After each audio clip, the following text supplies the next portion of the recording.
And thankfully, there is a certain logic in life. I think, you know, for me as a therapist and as a mother and human being, and um, you know, whatever role and part I take in life, nurturance and safety is what I come back to always. If I feel safe, if I feel grounded in myself, if I feel um, okay with myself, I can do much more.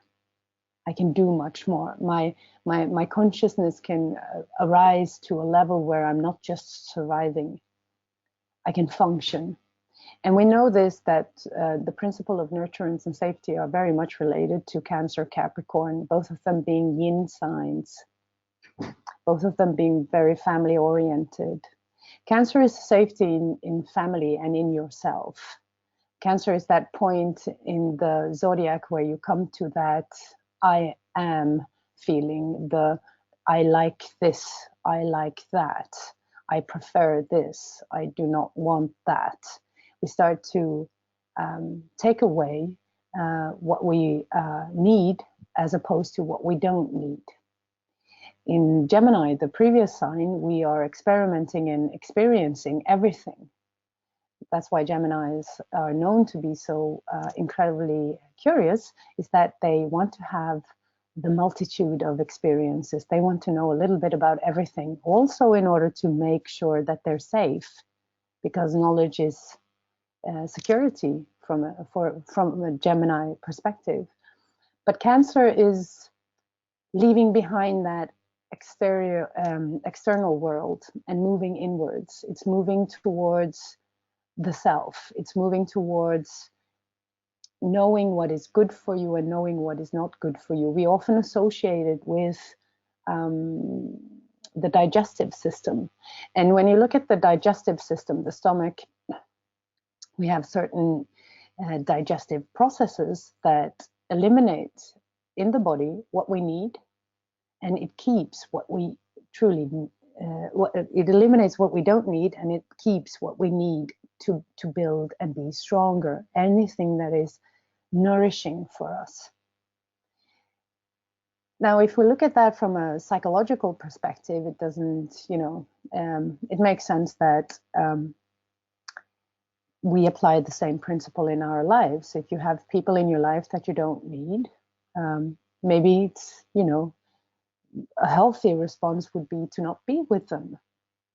But we are not always that fortunate. Sometimes we have to be with people, even though they're not necessarily nurturing for us. And this is when Cancer comes out of balance, when it stops listening to itself.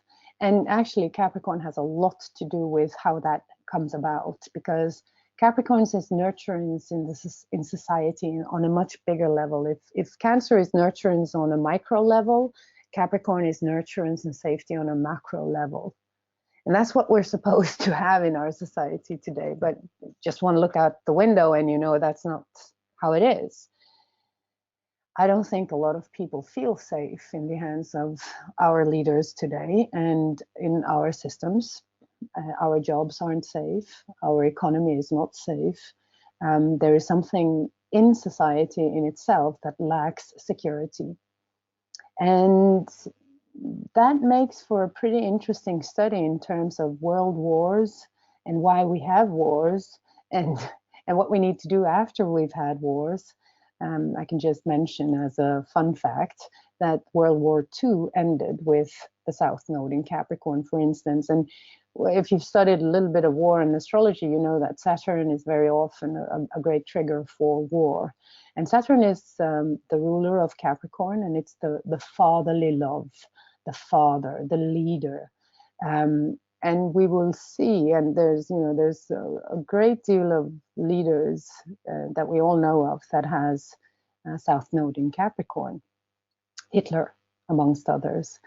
And it's not always a beneficial leader. It's not always a good leader. If it's not in alignment with truth, then the leader will be in alignment with ego, and with that, all the economical and political systems that we've created on Earth today. So it's a systematic problem we are facing. It's so deep into our systems that it's kind of hard for you and me to see how anything can change, really. But it starts with the micro parts of any system. It starts with the people. And we see today, thankfully, that there's a blossoming of people working on themselves. There's a healing going on, maybe not on a global scale yet, because not all people have the luxury of being able to afford a therapist, or being able to want to or be able to work with themselves, because that's how it is. You know, there's this, some people just have plenty of, the only thing they can do is work for survival. But change begins, and it's starting to really expand the way that we search for healing on Earth today. And even though everything that's happened the last couple of years in many ways have been very traumatic, especially in terms of this Me Too campaign and everything that's going on between men and women, for instance, it's a beginning. And a lot of people are actually waking up that, oh boy, I'm more damaged than I thought. I'm not feeling safe. So when Cancer Capricorn comes in as a nodal axis energy for us, these will be the themes that you might be examining in your own life. Also, finding leadership in yourself is also part of it.